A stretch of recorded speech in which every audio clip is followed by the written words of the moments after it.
In today's video, I'm listing off the 5 things I wish I'd done before publishing my debut novel, Isoldesse.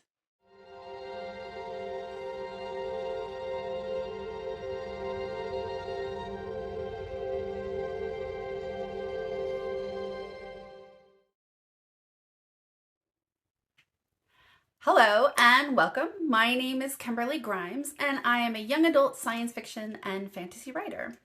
Isoldesse, book 1 in my duology series, is currently available to read as an ebook, paperback, hardcover, and as an audiobook. My narrator, Kristin Hilgart, did an amazing job narrating Isoldesse, which is available via Audible.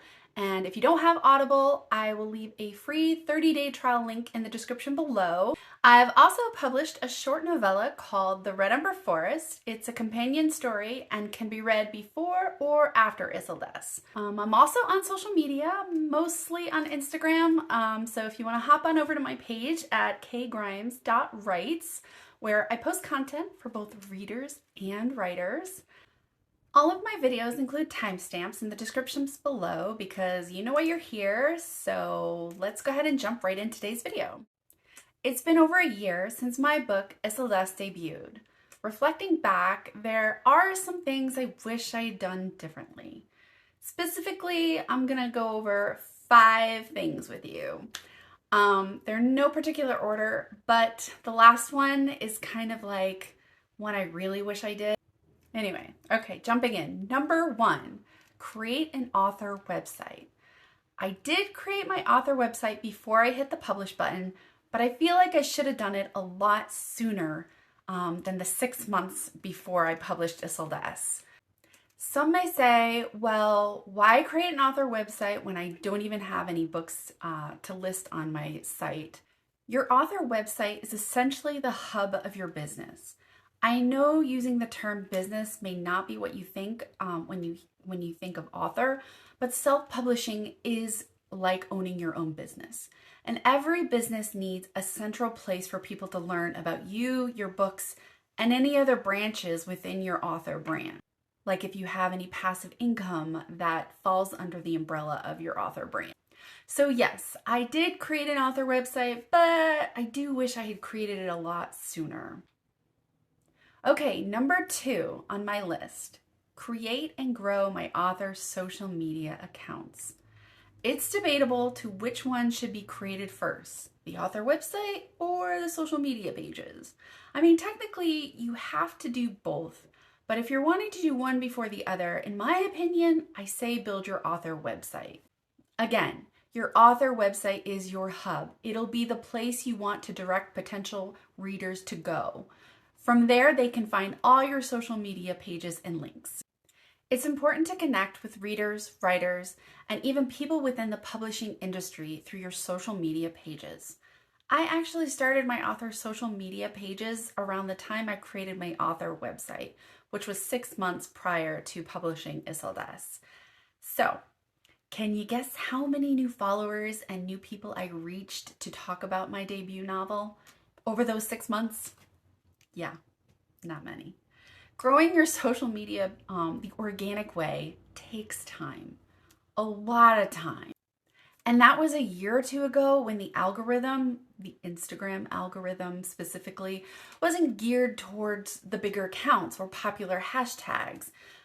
It worked for the smaller accounts where we were able to reach each other. It's even harder to get noticed nowadays on social media, but not impossible.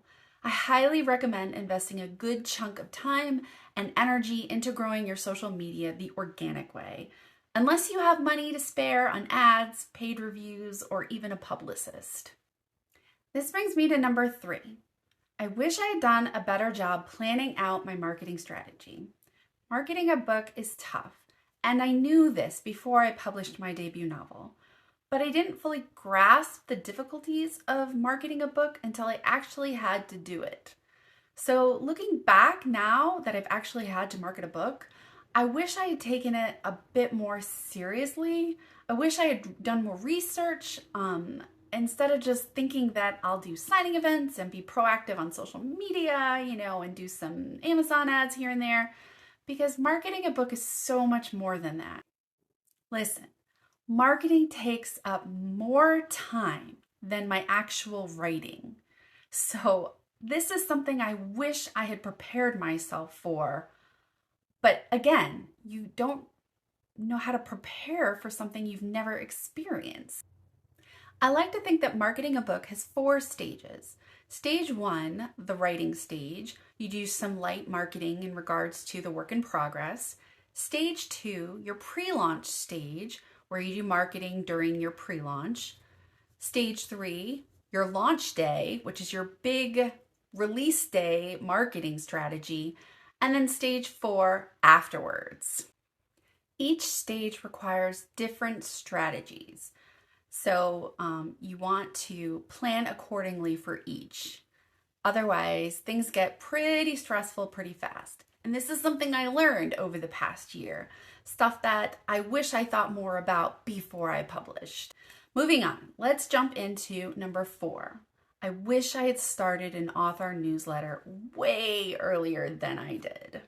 I actually didn't start my author newsletter, until after I published Isoldesse. And I wasn't going to until I read something from K.M. Whelan's blog about how important newsletters are.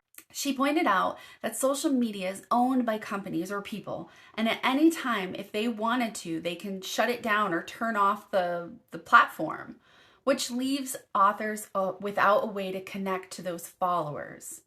With a newsletter, you have a direct connection to the people who want to follow your author journey. So with that in mind, I started my author newsletter. And now I really enjoy connecting with like a one-on-one conversation with all these people who want to follow me on my author journey, and also my Etsy shop, because I do talk about my Etsy shop too in my newsletters. Okay, now jumping back to why it's important to have an author website. Because you're going to need somewhere to have your potential readers sign up for your newsletter. And usually this is done through your author website. It can also be done through your social media pages in your one link in your bio. But majority of the time when people sign up for your newsletter, it's through your author website. Okay, and the last thing on my list of things I wish I did before I hit the publish button is ironically wait to hit the publish button. Yep, wait. Again, this is something that I didn't learn until after the fact, but going forward, if I ever write another series, then I will definitely wait to hit that publish button on book 1 until the first draft, or, basically a rough draft of the next book is done. Because when you have to divvy your time between marketing and running your business, because that's what an author is running a business, and the other things that you might be doing, like your passive income, which falls under your author brand umbrella, and for me that's my Etsy shop, you have to balance all of this with your writing time, and that's not easy. So I wish I wasn't in such a rush to hit that publish button, and I had worked on book 2 a lot more than what I had done, which is maybe like a really big outline, a thorough outline. I wish I had actually done a first draft of book 2. Now, if I'd gone back in time and I told myself this, 5 years ago before hitting that publish button, or 3 years ago, or 2 years ago, or 1 year right before I was to hit the publish button and said, don't do it, I literally would have slapped future me and said, are you kidding? I've been working on this book for 7 years, 6 years, 7 years. I'm publishing this damn book. So I probably still would have published the book. But now, going forward, I have learned that not to rush into publishing a book in a series until I have at least the following book, whether it's book 2 or, the next book, the first draft at least written out, like a rough draft, like a really messy 0 draft, anything, more than an outline. Going forward for me, because I know I am not a fast writer, that I need to have more done in order to be able to balance out everything else that I have to do after hit the publish button. So I wish I had waited, but I also understand because of lack of experience, I understand that I wanted to hit that publish button. A lot of authors who spend years writing their story will want to hit that publish button. I hope you have found these 5 tips helpful, especially if you are a newbie author or going to be publishing your first debut book soon. I would definitely make sure that you have your author website, your social media pages set up, your marketing plan written out, and your newsletter ready to be released. Way earlier than 6 months for all of that. As for waiting to hit that publish button, that is 100% up to you, especially if you're writing a series. If you're writing a standalone, then I'd say go ahead and hit that publish button. But that 5th tip it's just up to you. I mean, it comes with experience. And you may realize that after you publish your debut novel, and once you get into everything you have to do while writing that second book, you may come to the same realization and again, just learn through experience. It's kind of what we do as humans. We learn through experience. Okay, thank you for watching. I am Kimberly Grymes, author of Isoldesse, the YA Sci-Fi with fantasy and mystery book. Go check it out if you haven't. I post on Thursdays. Not every Thursday, but I try Thursdays. If you want to hear more about my works in progress and stuff on my Etsy shop and lots of writer and reader tips, then be sure to follow me here on Instagram. We're not Instagram, huh? We're on YouTube. Follow me here on YouTube, ring the bell and do all that fun stuff. And be sure to hop on over to Instagram and follow me over there at kgrymes.writes. So I will see you around. Be sure to keep reading, keep writing, and keep moving forward.